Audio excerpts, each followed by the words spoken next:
dengan perusahaan jasa ya. Cuman kalau misalnya ketika kalian di perusahaan jasa itu hanya ada satu ya, pengambilannya itu hanya ada satu sumber, yaitu pertama, kalau dari jasa itu neraca saldonya itu berfungsi sebagai saldo awal. Begitupun di buku besar untuk perusahaan dagang ya. Di sini nih. Di sini ada pengertian buku besar, nih buku besar utama dan buku besar pembantu ya. Nanti kita bakal belajar mengenai buku besar utama dan buku besar pembantu. Bu, memang bedanya apa? Beda. Kalau di perusahaan dagang itu dibedakan menjadi dua. Kalau di perusahaan jasa mungkin hanya ada satu, yaitu buku besar utama saja yang diambil dari neraca saldo sebagai ini nih ya, saldonya diambil dari neraca saldo kalau jasa, dan jurnal umum untuk si ininya apa sih, si transaksi-transaksinya atau akun-akunnya. Nah, kalau dari perusahaan dagang sendiri, kalau kita ngambilnya memang dari mana? Sama dari trial balance atau dari neraca saldo awal ya. Di sini ada neraca saldo awal, nih yang ini, yang PT Garmindo Jaya. Yang ini nih. Sebentar. Yang ini nih. Dari PT Garmindo Jaya di sini sebagai saldo awal ketika kalian akan memasukkan ke buku besar. Terus, Ibu, selain saldo awal kan pasti ada yang namanya transaksi-transaksinya. Nah, transaksinya itu kita ambil dari mana, Bu? Transaksinya untuk perusahaan dagang itu diambil dari jurnal khusus. Nih, jurnal khusus. Diambil dari jurnal khusus yang terdiri dari, pertama kita kan sudah belajar jurnal khusus penjualan atau sales journal, kemudian purchase journal atau jurnal pembelian, terus cash receipt journal, cash payment journal atau jurnal pengeluaran kas, kemudian jurnal umumnya. Nanti ada tambahan dari voucher kas kecil, di mana itu jurnal yang mengenai pengaturan terhadap seputar kas kecil. Nah, di sini karena kita perusahaan dagang, pakai buku besarnya itu dua, yaitu buku besar utama dan buku besar pembantu. Artinya apa bedanya sih, Bu? Untuk buku besar utama ini seperti biasa kayak perusahaan jasa terdiri dari kas, terus akun-akun yang lain, kas, mungkin piutang, sewa dibayar di muka, atau mungkin karena ini perusahaan dagang ada namanya persediaan barang, terus utang dagang atau beban utang atau yang lain-lainnya ya, tergantung dari soal. Itu sama seperti di perusahaan jasa, akun-akunnya lah ya. Nah, terus Bu, kalau buku besar pembantu ini, nih buku besar pembantu ini fungsinya untuk apa? Di sini buku besar pembantu ini nih digunakannya dibuat untuk mencatat perincian yang ada di dalam buku besar utama. Nih. Artinya buku besar pembantu ini ada dua, buku besar pembantu piutang dan buku besar pembantu utang, di mana buku besar pembantu piutang dan utang ini dirinci sesuai dengan perusahaan masing-masing. Artinya nanti kalian akan mendapatkan informasi mengenai perusahaan masing-masing. Yang satu mungkin sebagai supplier atau yang berhutang, atau kita yang berhutang kepada perusahaan tersebut, atau juga bisa menjadi yang sebagai customer-nya, di mana orang itu yang memiliki utang kepada kita. Jadi nanti akan dirinci. Jadi nanti ketahuan apakah ketika kalian mengerjakan buku besar utama dan buku besar pembantu itu dalam akun piutang serta utangnya akan balance atau tidak. Nanti akan terlihat. Contohnya, biar nggak pusing, langsung kita ke contohnya di sini ya. Di sini ada trial balance atau neraca saldo awal PT Garmindo Jaya. Ini untuk perusahaan dagang yang biasanya dikerjakan ketika uji kom. Ini komplit banget si akun-akunnya ya. Ini banyak ada. Nih, ini banyak banget si akun-akunnya. Nah, dalam trial balance ini memiliki saldo baik debit atau kredit itu sebesar 12.292 ya, balance-nya. Ini neraca saldo awalnya. Kemudian di sini, nah, nanti kalau ketika kalian baik itu uji kom ataupun nanti misalnya kalian mengerjakan soalnya ini disuruh mengerjakan buku besar pembantu. Jika seandainya ada informasi awal seperti ini. Di sini ada daftar pelanggan, nih, daftar pelanggan saldo piutang dagang per 30 November 2017 ya. Di sini nih. Ibu, bedanya apa sih daftar pelanggan yang saldo piutang dengan yang saldo utang? Di sini nih, saldo piutang ini nih ada berapa customer? 1 2 3 4. Ada 4 toko. Di mana nanti ketika di buku besar pembantu piutang ini merinci piutang di tiap perusahaan. Jadi kalau misalnya di buku besar utama mah kalian ngerjainnya udah seluruh piutang, ya, seluruh piutangnya tanpa dirinci satu per satu. Kalau di buku besar utama, kalau di buku besar pembantu, kalian akan tahu si piutang ini punya siapa aja. Nih, di sini kita ada customer 1. Ya, ada customer 1. Bentar, ada customer 1. Nih, di customer 1, kalian lihat balance-nya. Nih, kalian lihat balance-nya yang ini. Nih, balance-nya ini. Ini balance di sini buat apa sih, Bu? Balance di sini artinya ini digunakan sebagai saldo awal. Ya, saldo awal di buku besar pembantu piutang. Contoh buku besar pembantu piutangnya seperti ini. Bentar. Nih. Nanti kalian akan menemukan tabel seperti ini, account receivable subsidiary ledger atau buku besar pembantu piutang. Di sini kan udah tertera toko demi waktu, toko sinar digital, toko global Asia, ya, ini toko global Asia nih. Ini toko demi waktu, ini toko sinar digital, ini toko global Asia. Ini toko Victory Watch. Ini udah dibagi-bagi. Jadi kalau misalnya di daftar saldonya ada 4 orang, berarti kalian buat 4 buku besar pembantu, baik utang ataupun piutang, tergantung dari soalnya. Karena ini buku besar pembantu piutang, dan dari daftar saldonya ini ternyata ada 1, 2, 3, 4. Ada 4 customer, maka harus dipisah satu-satu. Jangan disatukan. Kalau misalnya disatuin, artinya apa bedanya kalian mengerjakan buku besar utama di akun piutang dengan di buku besar pembantu piutang. Jadi harus dibedakan. Contohnya di sini. Kita ambil contoh toko demi waktu di sini. Di sini ada customer-nya ya, customer 1. Kalian harus masukin dulu yang namanya daftar saldo awal atau saldo awalnya lah ya. Di sini kan biasanya kalau nulis tanggal atau bulan, mungkin kalian akan nulis bulan sebelumnya. Ya, bulan yang ada di trial balance-nya. Misalnya kalau bulan November, kalian tulis di sini 31 November.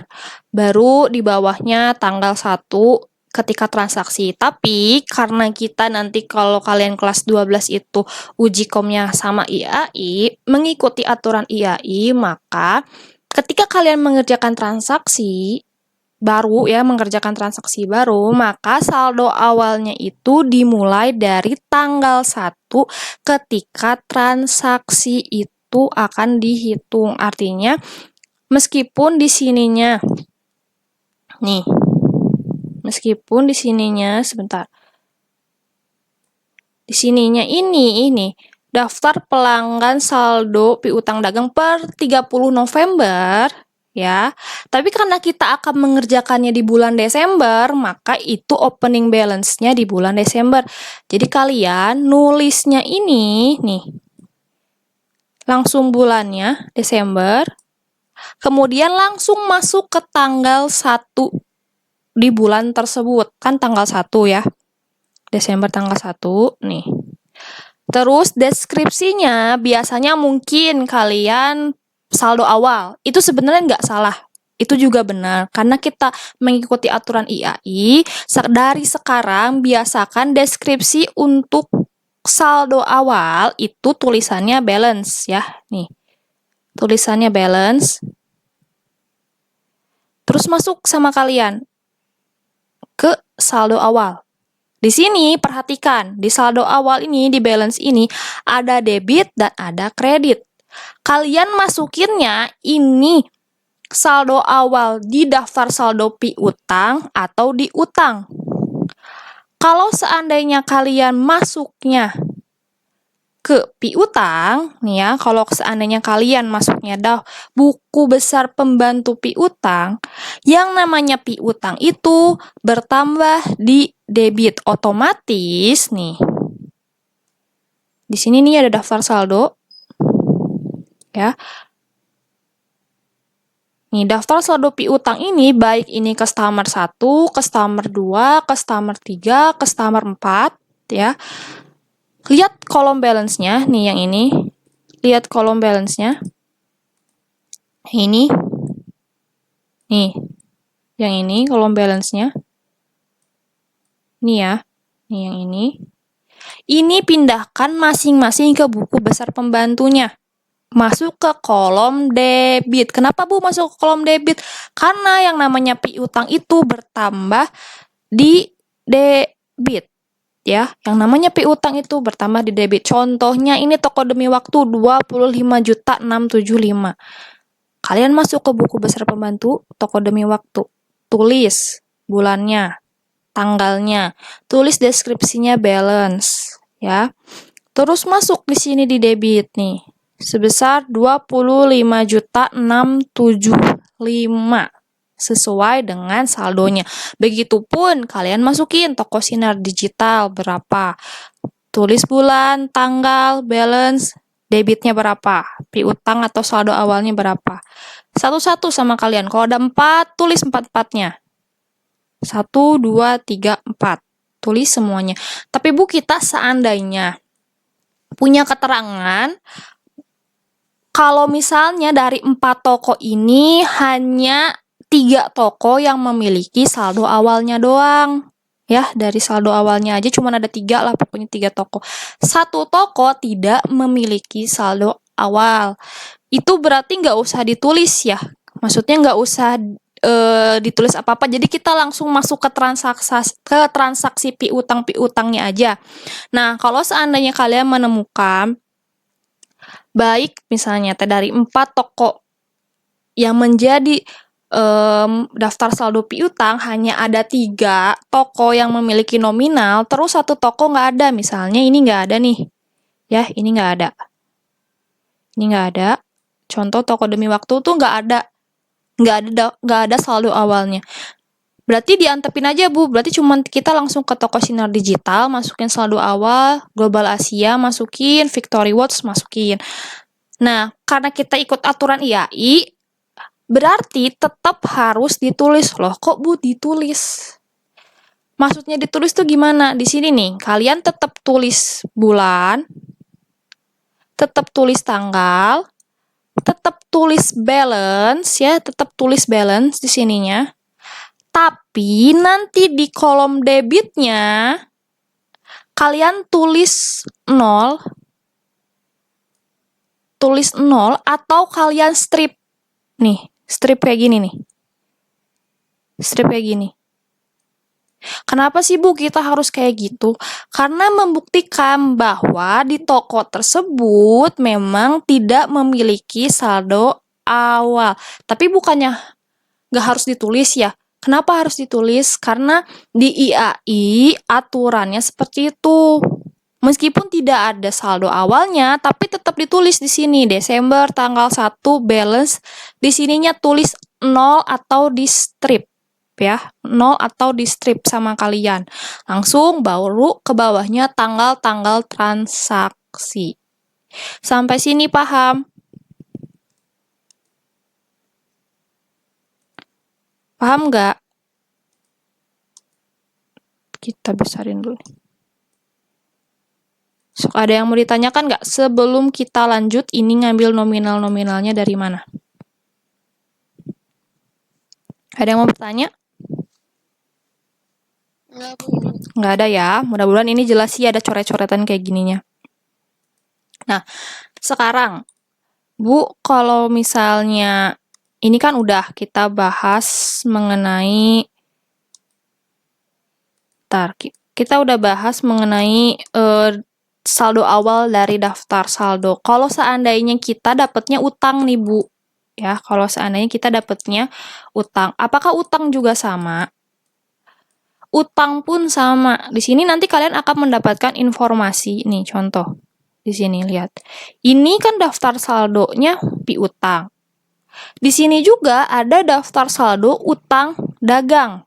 Ini sama pengerjaannya seperti buku besar pembantu piutang. Di mana satu-satu ya, kalau seandainya ada 3 supplier ya berarti kalian masukkan ke rumah masing-masing di perusahaannya. Contohnya di sini ada PT Wachindo, PT Big Bang, PT Ten Second yang punya ini nih. Saldonya yang satu 45 juta, yang satu 39, yang satu 50 juta. Langsung masuk kalian ke buku besar pembantu utang. Nih. Sama. Pengerjaannya sama. Dimulai dari nih, tulis bulannya, tanggal awalnya, kolom pertama itu saldo awal yaitu tulis balance.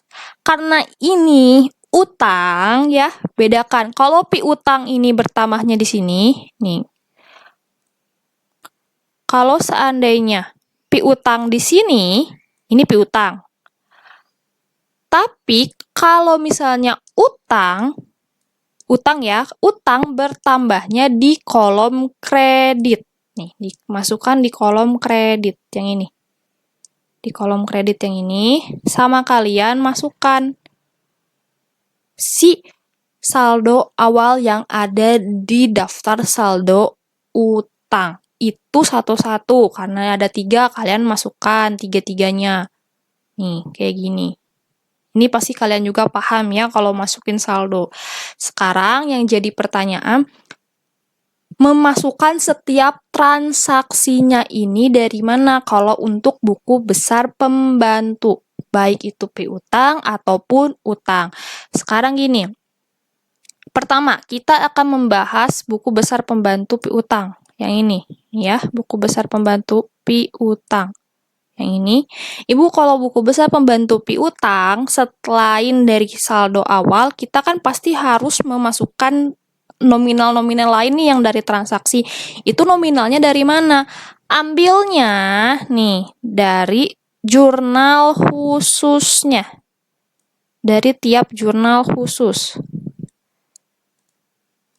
Nih, dari jurnal khusus nih kayak gini nih, kayak purchase journal, sales journal, terus cash receipt journal, terus cash payment journal kalau ada, terus ke tiap jurnal umumnya. Pertama, buku besar pembantu piutang. Jelas pembantu piutang dagang. Berarti kalian cari di jurnal khusus yang berhubungan dengan piutang. Kalian lihat nih di purchase journal, ada nggak yang berhubungan dengan account receivable atau piutang dagang? Lihat, di sini kan nggak ada. Adanya merchandise inventory, atau nama lain ini pembelian ya, karena ini pakai metode perpetual. Ini merchandise inventory, ini fed-in, ini compayable. Nggak ada. Oh, otomatis berarti purchase journal ini nggak ada ya, nggak ada nominal yang akan dimasukkan ke daftar saldo piutang. Terus kalian masuk ke sales journal. Kalian lihat, nih, ini ada account receivable, ini ada HPP, ini ada penjualan, ini ada pajak keluaran, ini ada persediaan barang dagang. Oh, ada Bu di sales journal, ternyata kita menemukan account receivable, piutangnya. Nah, di sini yang membedakan untuk buku besar utama dan buku besar pembantu ini, kalau buku besar utama biasanya kalian ngambil totalnya, ya kan? Ngambil yang ini. Nih, ngambil yang ini kan? Nih, ngambil yang ini. Kalau buku besar utama. Tapi kalau untuk buku besar pembantu, karena si kolomnya ini terbagi-bagi dari beberapa perusahaan, kalian ambil nominal piutangnya itu piutang yang sesuai dengan nama perusahaannya. Kalau kita mau ngerjain toko Victory Watch, yang diambil nominalnya yang toko Victory Watch aja. Yang ini. Kalau kita mau ngerjain Global Asia, kita ambil yang toko Global Asia aja. Kalau kita ngambil toko Sinar Digital, berarti kita ambil nominal Sinar Digital aja. Contohnya kita ambil toko Victory Watch yang ini. Bentar. Kita ambil toko Victory Watch yang ini nih. Sebentar, yang ini ya, yang 87.560 juta. Kalian lihat ini nominalnya debit atau kredit? Oh, debit, Bu. Berarti ini si toko Victory Watch ini di sales journal sebesar nominal 87 masuk ke kolom debit. Berarti kalian pindahin di sini. Cari di buku besar pembantu piutang toko Victory Watch. Nih, contohnya. Toko Victory Watch. Ini. Tulis tanggalnya, tanggal akhir di bulan tersebut. Karena ini Desember, berarti tanggal akhirnya itu 31. Kalau kalian nemunya atau mengerjakannya di bulan Juni, berarti tanggal 30. Kalau ngerjainnya di Januari berarti 31, tergantung ya, ada yang 30, ada yang 31. Tergantung bulannya. Karena ini Desember, berarti tanggal akhirnya itu tanggal 31. Nih. Terus deskripsinya di sini, nih deskripsinya.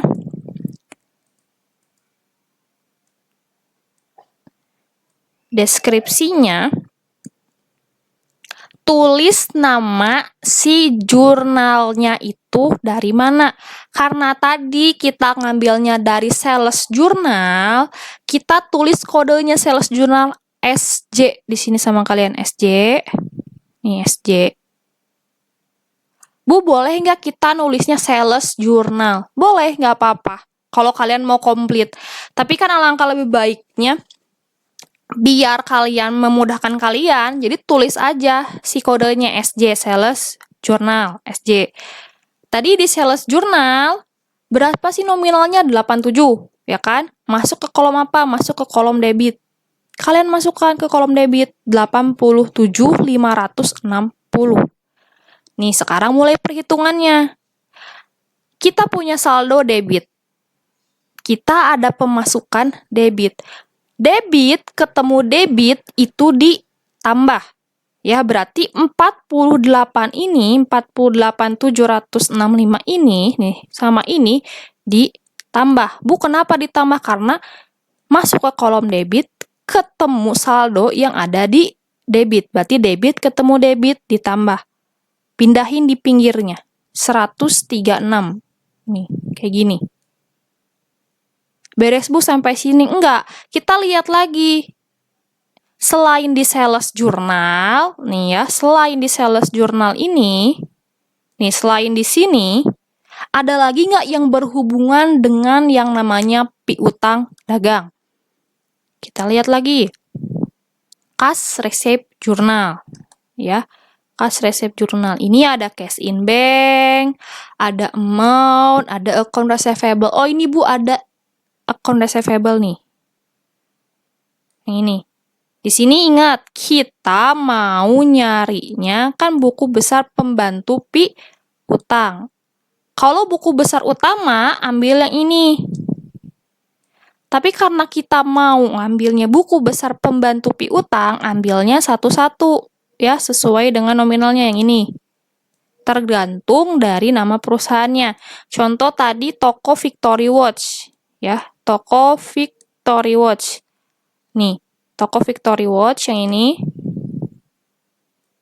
Berarti yang diambilnya yang cash in bank-nya, Bu, atau yang account receivable-nya? Yang account receivable-nya sebesar 48 juta. Lihat lagi, itu debit atau kredit? Account receivable-nya kredit.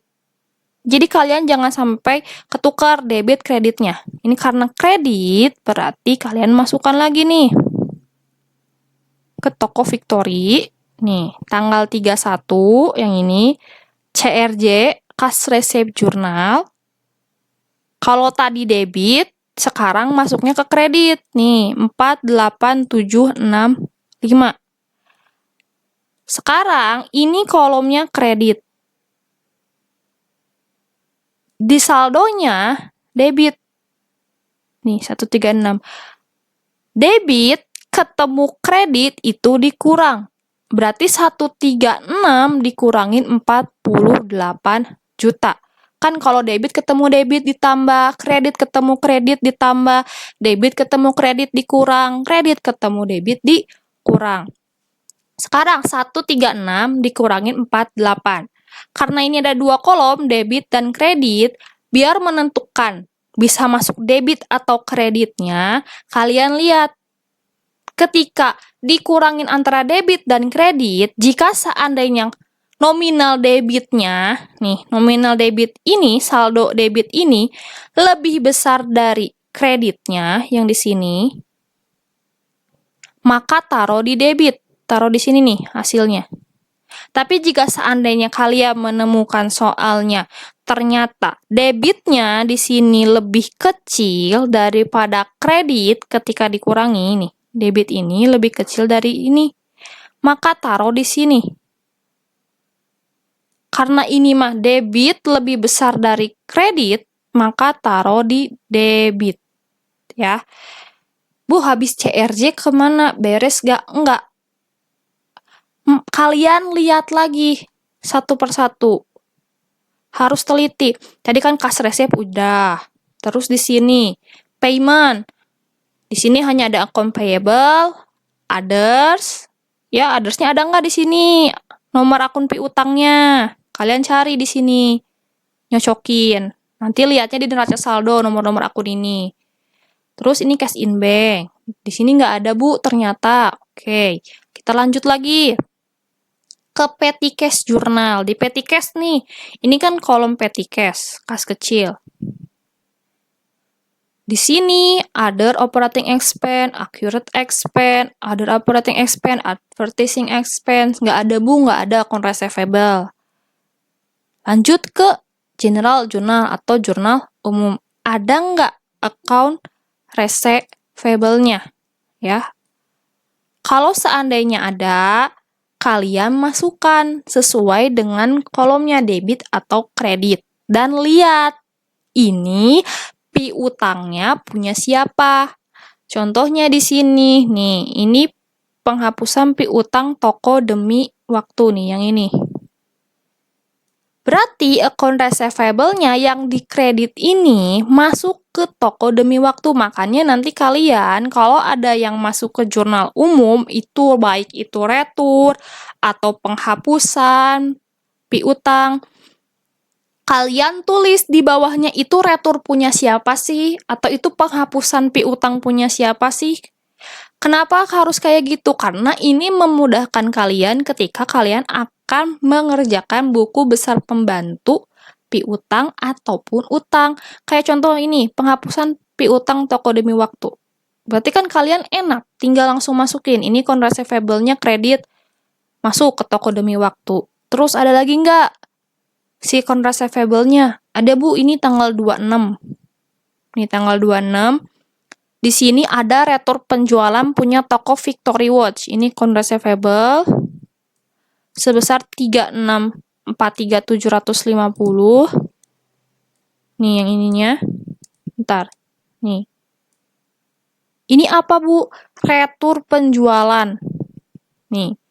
Retur penjualan toko siapa? Toko Victory Watch. Berarti kalian tinggal langsung masuk ke toko Victory Watch.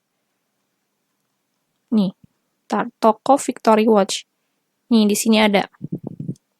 Tanggal 31-nya, nih. General Journal. General Journal. Ya. Di sini 3.643.750 di kredit. Biasa. Debit ketemu kredit, dikurang sama kalian. Habis ini beres, Bu. Lihat lagi, ada nggak si toko Victory Watch ini untuk mengenai si piutang dagangnya. Jadi kalian harus lihat satu-satu, dan tiap kalian mengerjakan jurnal-jurnalnya, kalau ketika ada retur penjualan ataupun ada retur pembelian, kalian jangan pernah lupa tulis keterangannya seperti ini nih. Nih, retur penjualan dari siapa? Atau misalnya retur pembelian dari siapa? Ibu, ini berlaku nggak sih cara perhitungannya untuk yang account payable? Sangat berlaku. Kalian lihat lagi, cari lagi. Kalau untuk utang ya, untuk buku besar pembantu utang. Kalian lihat lagi di sini, di jurnal khususnya. Mana yang berhubungan dengan utang? Contoh, di purchase journal. Di sini ada berhubungan dengan utang. Nih, berhubungan dengan utang. Untuk buku besar pembantu piutang atau utang, ambil ininya. Kalau buku besar utamanya, ambil total keseluruhan. Tulis satu-satu sama kalian. Ini yang Big Band. Ini yang Wachindo. Ini yang 10 second. Lihat, debit atau kredit? Oh, kredit, Bu. Masukin lagi sama kalian ke sini. Nih, kayak gini. Tergantung dari si perusahaan masing-masing. Secara keseluruhan sama pengerjaannya seperti buku besar pembantu piutang dagang. Sampai sini buku besar pembantu paham atau tidak? Atau ada yang mau ditanyakan terlebih dahulu? Kalau ada yang mau paham ya? Ini mah sama aja kayak buku besar utamanya. Yang membedakan mungkin lebih diperinci. Oh, ini piutang punya si toko ini. Oh, ini punya utang si toko ini atau si perusahaan ini. Jadi biar tahu. Kan kalau di buku besar utama mah hanya nominal. Plek aja segini. Misal 100 juta. Tanpa tahu 100 juta itu dari piutang atau utang punya siapa aja. Ini untuk buku besar pembantu utang piutang.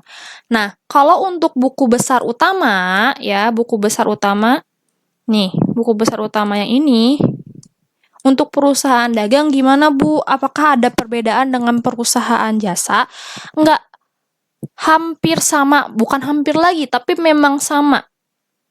Pertama, ya, kita masukkan si saldo awalnya. Dari mana, Bu? Dari trial balance.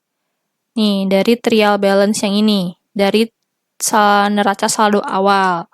Kalian tinggal lihat aja kan, di sini ada cash in bank, contohnya ini ada petty cash, ada account receivable atau piutang, ada allowance-nya, ada penghapusan piutangnya, ada persediaannya, ada perlengkapan, di sini ada asuransi dibayar di muka. Dilihat kan gampang, ini ada kolom debit, ini ada kolom kredit. Nah, ini semua nih, yang ini semua sampai bawah, baik itu debit kredit, kalian masukkan ke saldo awal buku besarnya di masing-masing tempat. Contohnya, bentar. Contohnya,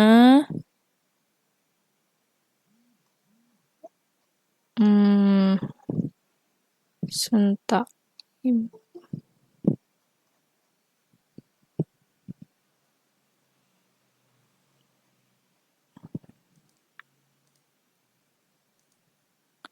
Sebentar nih, kayaknya nggak Ibu masukin. Bentar, nih kayaknya nggak Ibu masukin deh. Si buku besarnya. Iya, nggak dimasukin. Sebentar. Bentar ya. Ibu cari contohnya.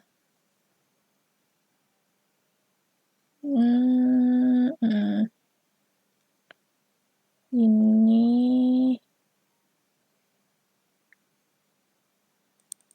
Nah, ini sebentar. Kita ganti filenya.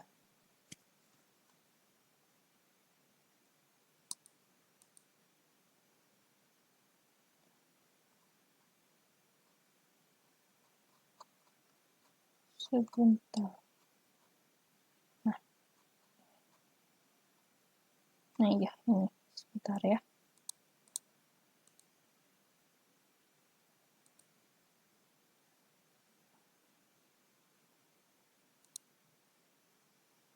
Bentar.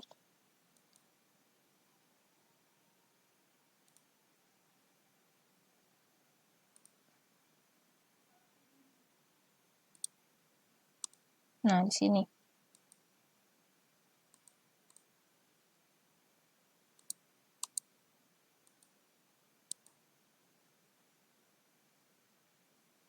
Ntar lagi loading.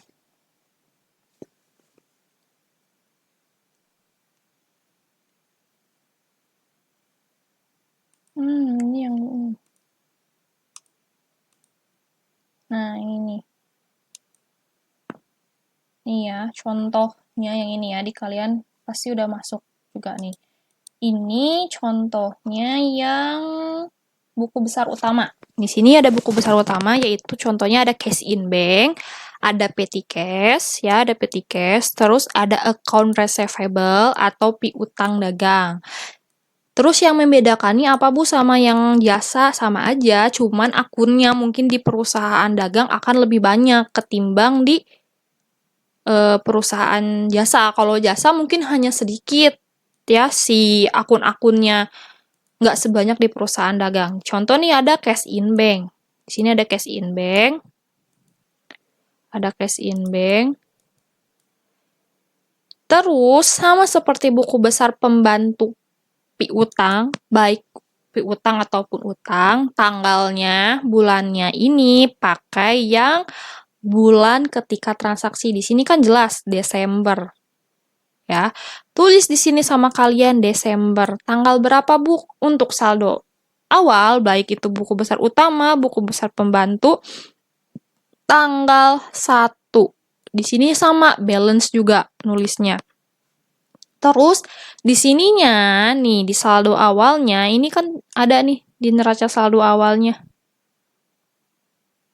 Kalian tinggal masukin aja. Karena di sini cash in bank-nya debit 981 berarti langsung masuk ke buku besar cash in bank sebesar 98-nya nih 981-nya di kolom debit. Di kolom debit nih. Yang ini. Di kolom debit. Di kolom debit. Ini berlaku untuk seluruh akun. Berarti kalian lihat di trial balance atau di neraca saldo awal, itu debit atau kredit neraca saldonya. Contohnya kalau misalnya kalian dapat yang kredit nih, kayak allowance. Contohnya allowance yang ini. Tulisnya biasa Desember tanggal 1 balance. Karena di neraca saldo awalnya itu bersaldo kredit, ya berarti kalian masukinnya di saldo kredit. Kalau seandainya Bu di neraca saldonya, kita menemukan akun yang tidak ada neraca saldonya. Contoh di sini yaitu prepaid trend. Prepaid trend ini nih tidak ada saldonya.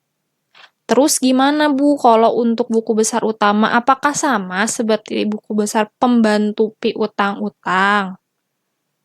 Sama. Tulis tanggalnya, tulis bulannya, tulis di kolom balance, ya.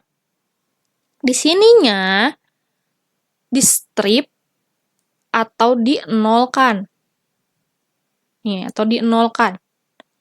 Karena sama untuk membuktikan bahwa di tanggal 1 memang untuk prepaid trend tidak memiliki saldo awal. Biar tahu Bu debit kreditnya gimana. Di sini di neraca saldonya biasanya suka langsung dikasih tahu nih. Nih, ini kan kolom debit nih stripnya. Ini kolom kredit nih stripnya. Jadi kalian tinggal langsung tahu kalian harus menulis 0 nih itu di kolom kredit atau di kolom debit. Atau menulis stripnya di kolom debit atau di kolom kredit. Nanti biasakan seperti itu meskipun tidak ada saldo awalnya. Karena kan kenapa sih Bu harus ditulis? Kalau nanti kalian uji kom sama IAI, kan yang menilai IAI. IAI itu dinilainya bukan hasil akhirnya, tapi dinilai dari prosesnya. Dengan kalian cuma nulis Desember 1 balance strip. Padahal cuman gini doang, tapi kalian udah dapat poin. Desembernya dapat 1 poin, tanggal 1-nya dapat 1 poin, balance-nya nulis doang dapat 1 poin lagi. Ini strip doang, padahal dapat 1 poin lagi. Berarti kalian udah dapat 3 poin. Ditambah nanti kalau kalian ngerjain buku besarnya, ini sampai bawah ini nih, untuk kolom prepared trend ternyata benar, berarti kalian udah dapat tanggal 31. Berarti dapat 5 poin. Nulis deskripsinya benar. CPG atau SG atau apapun itu dapat 6 poin lagi. Ini di sini benar. 8 poin. Di sini lagi benar dapat 9 poin. Untuk satu gini, nih. Kalian udah dapat 9 poin. Ini untuk satu kolom. Sedangkan buku besar ini kan banyak nih. Lihat. Makanya sayang kalau seandainya kalian tidak mengerjakan si saldo awalnya meskipun tidak ada saldo awalnya. Jadi tetap harus ditulis Desember ataupun November, September tergantung dari soal. Tanggalnya tanggal 1, deskripsinya balance, terus kalau nggak ada saldo, tulis jangan lupa 0 atau strip. Bu, kalau misalnya 0 emang nggak apa-apa? Nggak apa-apa. Karena kan artinya kosong, nggak ada saldonya atau nominalnya tidak ada. Mau 0, mau strip sama aja. Nah, kalau untuk buku besar utama, ini ngambilnya dari mana aja, Bu? Sama seperti buku besar pembantu, ambilnya dari jurnal-jurnal khususnya, seperti purchase journal, sales journal, cash receipt journal, payment journal, jurnal umum, kayak gitu sama. Kalian lihat juga di sini. Contoh kolom cash in bank. Di sini kan ada nih di cash receipt journal. Kalau buku besar pembantu piutang, diambilnya ini kan persatuannya, yang ini. Ini persatuannya kan satu-satu. Tapi kalau untuk buku besar utama, mungkin kalian juga udah belajar di perusahaan jasa, ambilnya kolom totalnya yang ini. Buku besar utama ambil yang ininya. Baik itu untuk cash in bank, baik itu untuk account receivable-nya, nih ambil yang ini. Kecuali, nih ya, Ibu terangkan lagi, kecuali kalau kalian nemunya kayak gini, nih others. Di mana akun numbernya ini beda-beda. Ada yang 180, ada yang 2120, 1340, 2130, 2132. Itu ambilnya bukan ininya. Nih, bukan yang totalnya. Bukan. Tapi ini satu-satu, tergantung akunnya. Ini 1180, masukin langsung ke akun 1180. Lihat nominalnya debit atau kredit. Terus ini 2120, 63, masukin ke rumahnya di nomor akun 2120. Kolomnya debit atau kredit. Seterusnya kayak gini. Ya, seterusnya kayak gini. Tapi, nih ada lagi tapinya. Jika seandainya dalam satu others gini nih, ada nomor akun yang sama, misalnya. Di sini kan nggak ada yang sama nih ya, beda-beda. Nih beda-beda akunnya. Berarti kan ini masukin ke rumah masing-masing. Contoh kalau misal seandainya ada yang sama, yang samanya gimana, Bu? Nih, lihat. Di kolom debit, sama-sama di kolom debit, nih. Other operating expense-nya ada 1, 2, 3, 4. Bu, kalau kayak gini, ini satu-satu. Enggak. Kalau seandainya kalian menemukan nomor akunnya di posisi yang sama, baik itu sama-sama debit, baik itu sama-sama kredit, ya, akun yang sama nih, ada 4 atau ada 3 atau ada 2, kalian jumlahkan dulu. Berarti ini 153 ini ditambah 400, ditambah 700, ditambah 15 lagi. Baru totalnya masukkan ke akun nomor 6200 atau ke other operating expense setelah kalian menjumlahkan. Paham sampai sini? Ada yang mau ditanyakan nggak? Sok, sebelum dilanjut ada yang mau ditanyakan nggak? Atau paham? Sok, bertanya aja, nggak apa-apa. Belum paham. Oke, jadi gini. Ya, bentar. Ini dicoret-coret. Jadi kalau kalian mengerjakan buku besar, kalau seandainya di kolom others-nya nih contoh ya, di kolom others itu berarti akun yang lain-lain ya. Jadi nggak masuk account payable, nggak masuk cash in bank. Mungkin di sini ya akunnya beda-beda. Ada yang 180, mungkin ada yang 2120, 1340. Nah, kalau untuk buku besar utama, kalau account payable kan ini jelas account payable. Berarti masuk ke buku besar utang ya. Nominalnya pakai yang ini. Ini untuk buku besar utama ya, buku besar utama. Ingat, kalau buku besar pembantu ya tergantung dari perusahaannya. Nyarinya PT Wachindo ya ambilnya yang ini. Nyarinya PT Ten Second ya ambilnya yang ini. Karena ini buku besar utama dari account payable ya ambilnya yang ini, yang total. Sekarang, ini kan account payable, ini cash in bank. Sedangkan ini Bu beda-bedanya, aya nu 180, nu 2120, nih yang 2120, ada yang 1340, ada yang 2130, 2132, 2134, 22110, 91110. Ini semua masukin satu-satu ke rumah masing-masing. Ke rumah buku besarnya. Contoh ini 180. Kalian cari di sini di buku besarnya. Yang akun 180 ini apa? Oh, prepaid trend. Nih. CPJ kan Cash Payment Journal, benar 24 debit.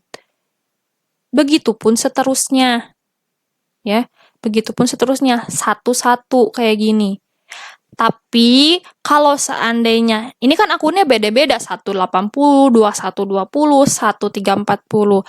Tapi kalau seandainya kalian nemu di kolom others nih, di others ini ternyata ada akun yang sama, ya akunnya sama, misalnya di sini 180-nya ada dua nih, 180-nya ada dua.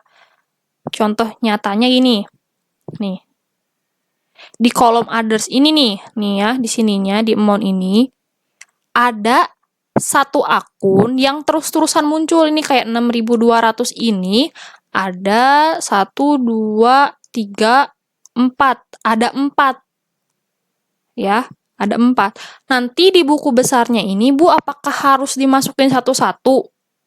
Jadi ada operating expense-nya tuh ada 4 gitu di petty cash. Enggak. Kalau kalian nemu kayak gini nih, ini akunnya sama, ada 4, tapi di posisi yang sama. Sama-sama debit. Nih, ini debit kan? 4-4-nya. Kalian jumlahkan. Yang ini, tambahin yang ini, tambahin yang ini, tambahin yang ini. Baru dipindahin ke kolom others operating expense, buku besarnya. Di kolom debit. Kalau seandainya sama-sama debit si nomor akunnya.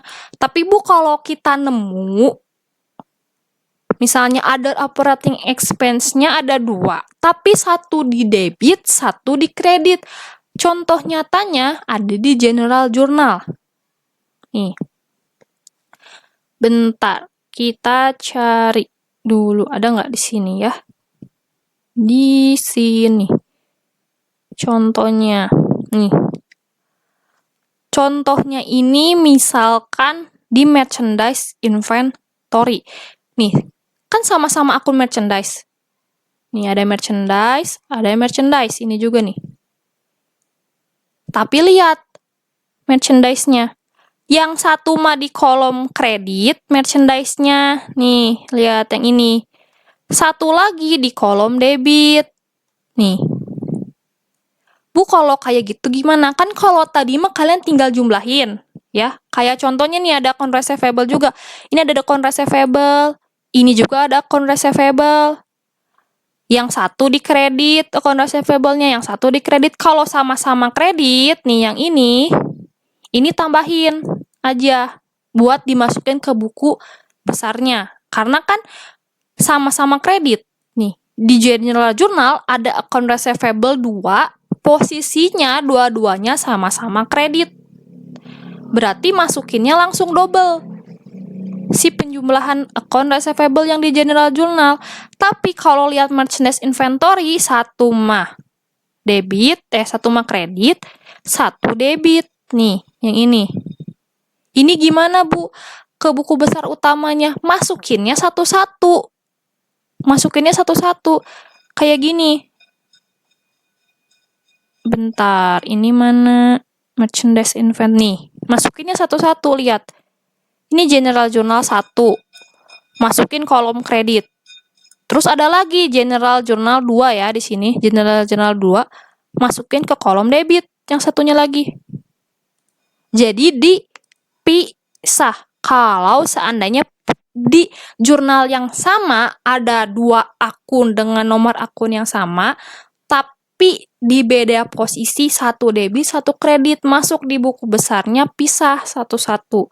Tapi kalau kayak yang tadi, account receivable, di general journal ada 2 account receivable, tapi posisinya sama-sama nominalnya ada di kredit. Itu tinggal dijumlahkan, terus kemudian penjumlahannya masuk ke account receivable. Nih kan, lihat. Beda kan, lihat sama kalian. Ini cuma ada 1 ke general journalnya. Karena sama-sama kredit, ditotalin dapat segini di general journalnya. Sedangkan merchandise inventory general journalnya 2 karena 1 kredit, 1 debit. Beda hal dengan yang account receivable. Cuma 1 karena sama-sama kredit. Sampai sini paham? Paham, Bu. Paham ya? Buat yang lain pun semoga paham. Jadi bedakan. Meskipun di akun yang sama, di jurnal yang sama, baik itu di akun account receivable, baik itu di general journal, baik itu di cash receipt, baik itu di cash payment, kalau kalian nemu amount atau others dengan nomor akun yang sama, lihat dulu posisinya sama nggak? Sama-sama kredit atau sama-sama debit. Kalau misalnya ada 2 itu sama-sama di kredit, tambahin, masukin ke kredit di buku besarnya. Tapi kalau beda, 1 debit, 1 kredit, satu-satu dimasukinnya. Mau ada 3 juga, 1 debit, 1 kredit, 1 debit, yang debitnya ditambahin, masukin ke kolom debit, yang kreditnya baru pisah sesuai nominal kreditnya. Jadi jangan sampai, Bu boleh nggak aku kerjain dulu yang di jurnal-jurnalnya, kan ada debit, ada kredit, jadi dikurang dulu baru masukin ke kolom buku besarnya. Nggak bisa gitu. Kalian harus menuliskan nominalnya sesuai dengan yang ada di jurnalnya. Ya, kalau memang beda posisi atau beda tempat, 1 kredit, 1 debit, ya berarti ditulisnya 2. Kalau sama-sama debit, sama-sama kredit, jumlahkan aja, nggak apa-apa, jumlahin, baru pindahin ke buku besarnya.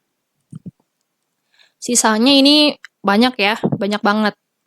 Nah, terus udah gitu gimana, Bu? Seandainya kita udah mengerjakan buku besar, udah beres nih buku besarnya, semua udah kalian hitung, baik buku besar pembantu, buku besar utama. Nah, biasanya selalu ada yang namanya rekapan. Rekapan piutang serta rekapan utang, dan nanti kalau kalian udah belajar masuk ke siklus ya, siklus uji komnya, nanti ada juga rekapan yang namanya rekapan persediaan barang. Tapi ini nanti aja ya, ini nanti aja belajarnya. Kita belajar yang piutang sama utangnya dulu. Ini rekapannya buat apa, Bu? Buat membuktikan bahwa ketika kalian mengerjakan buku besar utama piutang, buku besar utama utang, dan buku besar pembantu piutang dan utangnya balance atau enggak, benar atau enggak. Nih, contoh kita ambil rekapan yang account receivable, ya. Di sini nulis customer-nya tinggal bisa lihat di buku besar pembantu piutangnya atau di daftar saldonya. Kalian tulis biasa nama perusahaannya. Kalau ada 4, ya tulis 4 ya. Ini kan ada 4, Toko Demi Waktu, Sinar Digital, Global Asia, Victory Watch. Tulis sama kalian. Ini nggak usah, dokumen number nggak usah, date nggak usah, terminnya nggak usah. Nah, di sini balance-nya ini ambilnya dari mana, Bu? Ini balance ini ambil dari buku besar pembantunya. Karena kita mau mengerjakan rekapan buku besar pembantu piutang, berarti diambil dari buku besar pembantu piutang masing-masing perusahaan. Ini kan rekapannya ya, berarti rekapan akhir. Ngambilnya yang mana, Bu? Yang balance yang atas atau yang bawah? Yang paling bawah. Kan kita mau tahu rekapan terakhir, ya. Berarti ngambil nominalnya yang ini nih. Setelah kalian udah hitung, udah sampai mentok sampai tanggal terakhir, atau udah nggak ada nemu lagi nih yang ini nih. Yang ininya, nih yang terakhir yang ininya nih. Yang ini, bentar. Yang ini nih. Yang ini. Terus yang ini, yang paling akhir aja di buku besar. Yang ini. Masukin sama kalian ke rekapannya, satu-satu. Kalau toko demi waktu kan tadi nggak ada. Kalian jangan lupa tulis 0 atau tulis strip. Sinergi digital setelah dihitung ternyata sisa piutangnya segini. Global Asia setelah dihitung sisanya segini. Victory Watch segini. Terus jumlahnya ini sama kalian ditambah. Tulis di sini. Di subsidiary ledger totalnya sebesar 300 ya, 308.395. Nah, buat membuktikan kalian bener atau enggak mengerjakan buku besar, di sini ada kolom namanya balance general ledger. Artinya kalian ambil saldo di buku besar utama di account receivable-nya. Nih yang ini, bentar. Sebentar, yang ini. Nih, account receivable, yang ini nih. Yang paling akhir nominalnya, nominal akhir ya, ini saldo akhirnya. Setelah kalian hitung dari mulai balance, SJ, CRJ, GJ, udah dihitung semua sama kalian, ternyata sisa segini nih piutangnya. 308.935 ini, kalian pindahin ke sini. Mana ini? Nah, ke sini. Ke tabel yang ini.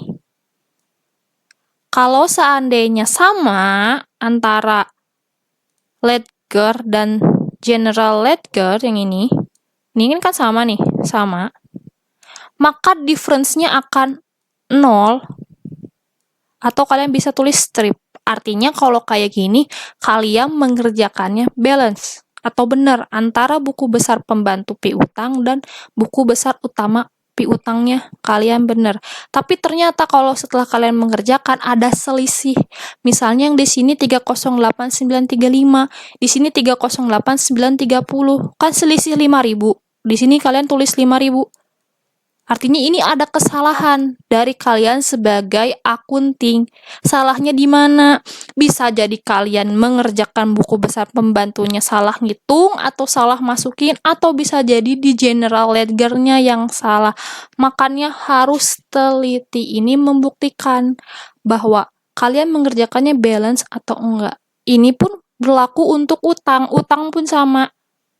Dimasukin si nama perusahaannya, masukin nominal akhirnya di tiap buku besar pembantu utang, terus dijumlahin, nih dijumlahin sama kalian, masukin di buku besar utama utangnya, nominal akhirnya sama nggak? Sama-sama 308.55. Oh sama Bu, kalau sama berarti strip atau 0. Oh berarti tidak ada kesalahan ketika kalian mengerjakannya. Kalau ada perbedaan lagi, nah itu berarti kalian cari perbedaan itu apakah di buku besar pembantunya atau di buku besar utamanya. Ya. Nanti setelah habis dari rekapan, kalau ternyata Bu udah bener, ternyata ini sama-sama balance. Terus kemana? Langsung ke neraca saldo. Neraca saldonya ini ambil dari mana? Karena ini, nih, neraca saldo setelah buku besar, ambil nominalnya dari buku besar, tapi nominal akhirnya nih, yang ini. Nih, nominal akhirnya. Nih, yang ini. Yang di bold. Nih, yang ini. Kalian masukin satu-satu semua sesuai dengan urutan akunnya. Pindahin ke neraca saldo.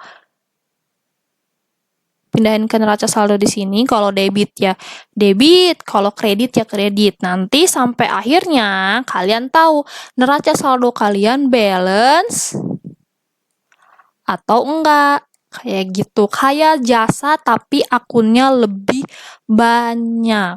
Sampai sini paham? Kan Paham, Bu. ada yang mau ditanyakan gak sebelum ditutup? Enggak, Bu. Gak ada, serius? Ini asli?